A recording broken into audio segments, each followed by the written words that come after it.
नमस्कार, स्वागत है आपका यूपी ताजा न्यूज पर। आज हम बात करेंगे एक ऐसे ऐतिहासिक मुलाकात की जो बीजिंग में हुई। भारत के प्रधानमंत्री नरेंद्र मोदी और चीन के राष्ट्रपति शी जिनपिंग के बीच ये मुलाकात न सिर्फ भारत चीन के संबंधों के लिए बल्कि वैश्विक कूटनीति के लिए भी बेहद अहम है। साथ ही तियाजिन में हो रही एससीओ समिट 2025 की खासियत भी जानेंगे, जिसमें 20 से ज्यादा देश शामिल हो रहे हैं। तो चलिए शुरू करते हैं इस खबर को विस्तार से। शनिवार को एससीओ समिट से पहले प्रधानमंत्री मोदी और राष्ट्रपति शी जिनपिंग के बीच तियानजिन में 50 मिनट की द्विपक्षीय बातचीत हुई। यह मुलाकात गलवान झड़प के बाद पहली बार हुई जब प्रधानमंत्री मोदी चीन पहुंचे हैं। अब जानते हैं मोदी ने क्या कहा। प्रधानमंत्री मोदी ने कहा कि पिछले साल कजान में उनकी और जिनपिंग की चर्चा से दोनों देशों के रिश्ते बेहतर हुए हैं। सीमा पर सैनिकों की वापसी से शांति और स्थिरता का माहौल बना है। विशेष प्रतिनिधियों ने सीमा मुद्दे पर समझौता किया है। कैलाश मानसरोवर और उड़ानें।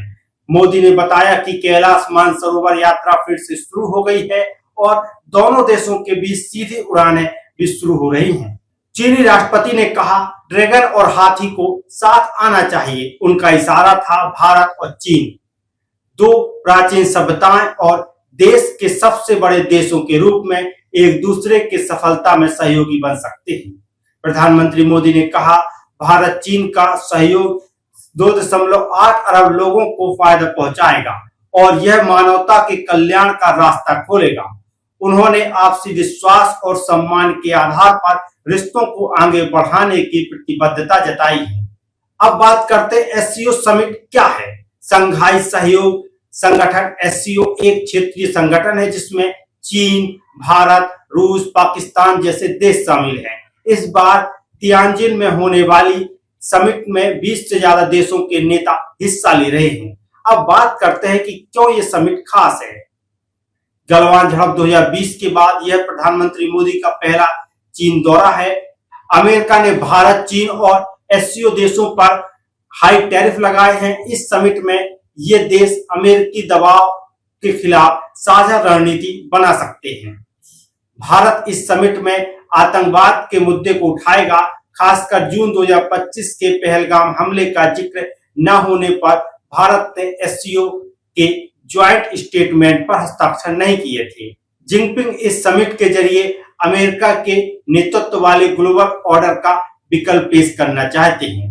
अन्य नेताओं की मौजूदगी की बात करें, रूसी राष्ट्रपति व्लादिमीर पुतिन, पाकिस्तान के प्रधानमंत्री शहबाज शरीफ, नेपाल के प्रधानमंत्री केपी शर्मा ओली, मालदीव के राष्ट्रपति मोहम्मद मुइज्जू और कई अन्य नेता इस समिट में शामिल हुए हैं। रिश्तों की नरमी के संकेत के बाद अक्टूबर 2024 के समझौते के बाद गलवान और देवसांग से सैनिक पीछे हटे हैं। 5 साल बाद दोनों देशों के बीच सीधी उड़ानें शुरू हुई हैं। चीन ने रेयर अर्थ मिनरल्स, खाद और मशीनरी की सप्लाई का भरोसा दिया है। नाथुला दर्रे और बॉर्डर ट्रेड और कैलाश मानसरोवर यात्रा फिर से शुरू हुई है। पत्रकारों और पर्यटकों के लिए वीजा नियम आसान किए गए हैं। ब्रह्मपुत्र नदी पर डेटा शेयरिंग दोबारा शुरू हुई है और चुनौतियां जो बरकरार है उनकी अगर बात करें तो एलएसी वास्तविक नियंत्रण रेखा का स्थायी समाधान नहीं हुआ है। चीन का तिब्बत में ब्रह्मपुत्र पर विशाल डैम जिसका भारत विरोध कर रहा है। चीन पाकिस्तान की साझेदारी और भारत के क्वाड में मौजूदगी से अविश्वास है। 2020 के बाद भारत ने चीनी कंपनियों और एप्स पर रोक लगाई, व्यापार घाटा भी बढ़ा है। नेपाल के प्रधानमंत्री केपी शर्मा ओली ने जिनपिंग से मुलाकात कर लिपुलेख ट्रेड रूट का मुद्दा उठाया। नेपाल का दावा है कि यह उसका हिस्सा है, जबकि भारत इसे ऐतिहासिक रूप से गलत बताता है। रूसी राष्ट्रपति पुतिन 3 डिप्टी पीएम और 12 मंत्रियों के साथ चीन पहुंचे। वे 3 सितंबर को बीजिंग में सैन्य परेड में भी शामिल होंगे। ग्लोबल टाइम्स के मुताबिक यह समिट और मोदी जिनपिंग की मुलाकात अमेरिका की कोशिशों को जवाब है और भारत, चीन, रूस और ईरान को अलग थलग करना चाहती है। भारत और चीन एससीओ और ब्रिक्स जैसे मंचों पर मल्टीपोलर वर्ल्ड ऑर्डर का समर्थन कर रहे हैं।